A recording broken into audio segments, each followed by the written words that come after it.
Hey guys, it's Katie. Welcome to the Book Buddies, and today's video is going to be the 7 Deadly Sins book tag, and this tag is apparently fairly old, but I did not see this until a couple of days ago on Novels and Nonsense channel, and I liked it, and so I'm doing it now, obviously, because I just said that I was going to be doing it. But yeah. So this tag obviously is the 7 Deadly Sins, and each sin coordinates with a question, and those questions are the 7 Deadly Sins, and you get the gist. I should just stop talking. Just stop talking right now. Just enough. Okay, I was going to put this video up yesterday on Tuesday, which is when I'm supposed to be putting up videos, but I couldn't get to the computer all day, and then when I finally did, and I saw that the video that I had made was that crappy, I was just like, I'm just gonna redo it and put it up tomorrow, or today. It's like midnight, so I guess it's still technically the day. Anyway, anyway, so let's just get on with it, because I need to stop talking. Okay, so I have them written down in this little notebook thing that's got the awesome clock. The first sin is greed. What is your most expensive and least expensive book? Okay, so for this question, I'm actually excluding presents because those are free. I mean, they're not free, but they're free to you. You know what I mean? You know what I mean? Anyway. The most expensive book I've ever bought was my Lord of the Rings Bind Up by J.R.R. Tolkien, which was $30 freaking, and I'm one of those people that won't buy a book if it's more than like 20. So, yeah.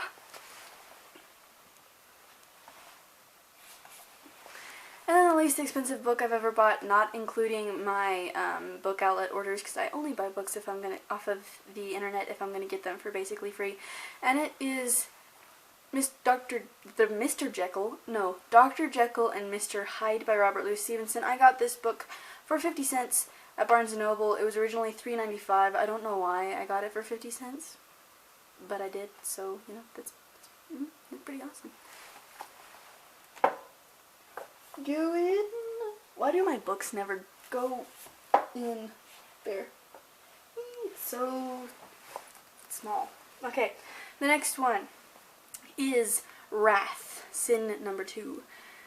An author you have a love-hate relationship with. I don't actually have an author that I have a love-hate relationship with.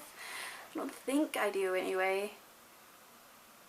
Can't think of any. Like, I thought about this one for a little while, and I really can't think of an author that I have a love-hate relationship with. I have a few books that I have love-hate relationships with, but not really an author. So I'm really not sure how to answer this one. So I'm actually going to go with a book that I have a love-hate relationship with. And it is Gone Girl by Gillian Flynn. I found out that it is not Jillian, it is Gillian. And I've gotten fairly far into this. I've gotten about halfway. But I have to read this book only a few pages at a time, because there is just so much swearing. Like, I'm used to it. I live in America. I have a social life, kind of. I watch TV. I read books. I'm used to it. But this is like an inhuman amount. And it's really, really irritating. It's like every sentence is like 5 or 6 F-bombs. And I'm like, can we please? Just a few, like, dialogue. Just a little bit of dialogue without you constantly ticking me off. Like, I like the story, but I can't read it for very long without feeling like my brain is dying.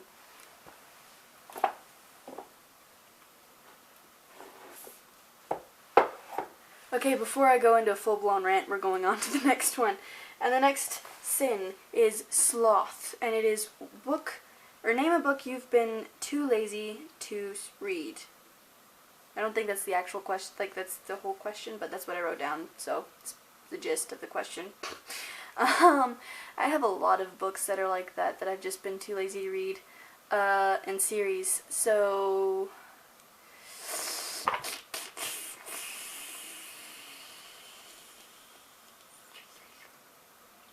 think there are a lot of manga that I've been too lazy to read, just because there's so many volumes. Oh, Green Saga. That one.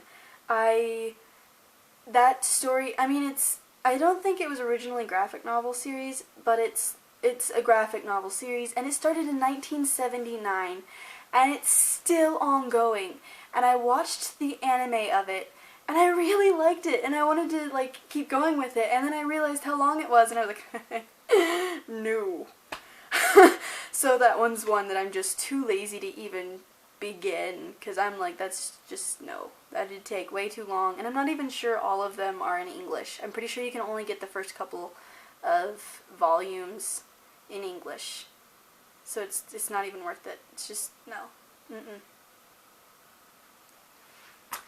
The next sin is pride. What book do you talk about to sound like an intellectual reader? I am one of those people that does that. Not strictly because I want to sound smart, but because I like it and because I want to sound smart. So, yeah.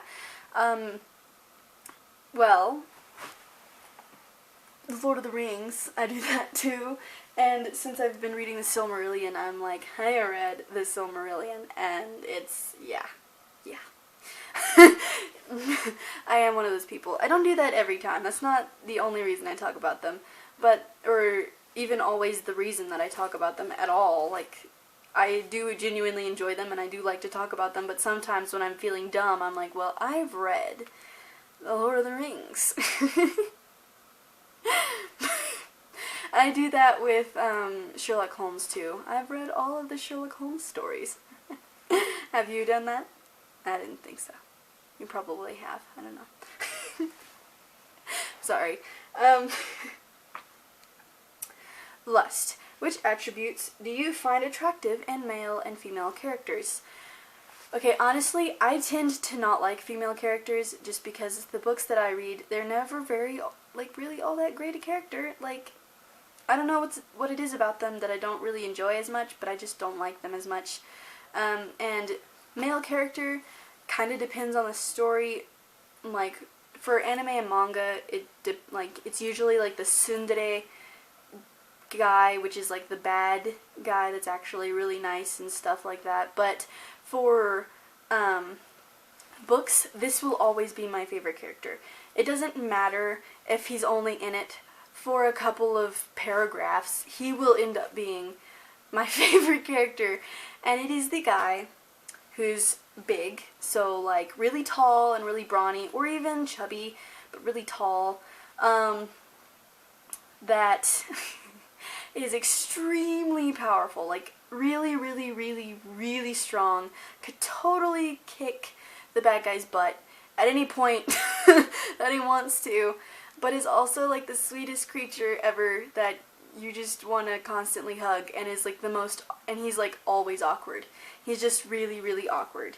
I don't know what it is about that kind of character, but that will always be my favorite character in the book, if there is a character like that in the book. So, yeah. So, Kayleen can verify that, probably. We're moving on, because that's a really awkward question. Okay.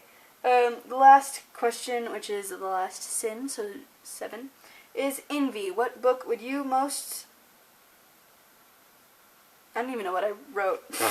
What book would you most like to receive as a present? I wrote, like, book you would most lick tin receive.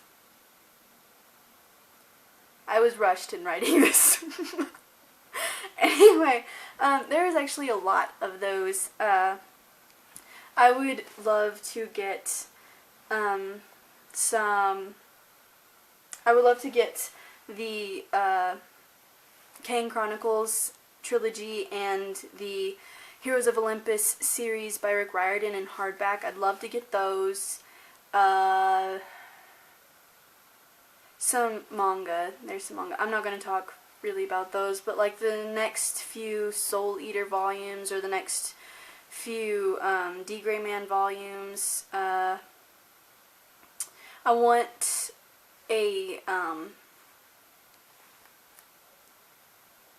what is it called? The Doctor Who Vault, is that what it is? The big Doctor Who book that you can get at Barnes & Noble for like $30. But I would really like to get that, and then some Batman comics, graphic novels, those kinds of things. Stuff that is is for me, like, seems really expensive when I can get it, like a graphic novel at $17, and I'm just like, I can't do that. I just can't do that. Anyway, guys, that was my video. This is the tag.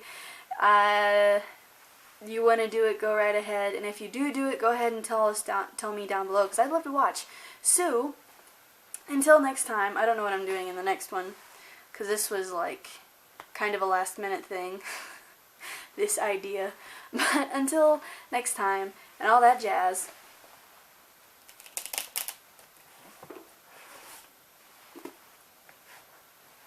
I will see you all later. Goodbye. Whoa, that's too close to my face.